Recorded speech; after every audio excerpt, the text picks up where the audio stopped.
Hindi ko alam, hindi ko alam. Sa aking sarili ako'y naguguluhan. Maraming taong nakapaligid pero gusto kong umiwas at ayaw kong makinig. Pasensya, pasensya kahit gumiti hindi ko magawa. Pasensya sapagkat sa panahon ngayon ako hindi niyo maintindihan. Sarili ko rin hindi ko naintindihan. Gusto kong mapag-isa. Gusto kong walang taong makikita. Ayaw kong makikita ang mga pagmumukha nila. Pasensya kung ako'y naging pabigat na. Minsan hindi niyo ako naintindihan. Pasensya at sana'y maintindihan niyo na gusto kong mapag-isa. Dili ko ganahan makakita og tao.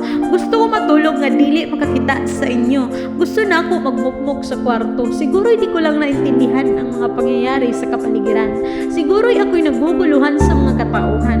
Ayaw ko nang magpapalabas ng mga hinanain. Ayaw ko nang magpalabas kung ano ang nasa damdamin. Ayaw kong maging sensitibo. Ayaw kong maging sensitibo pagtingin ko sa inyong mga mata. Ayaw kong maging sensitibo sa mga salita. Ayaw kong maging sensitibo sa inyong pinapakita. Ayoko na.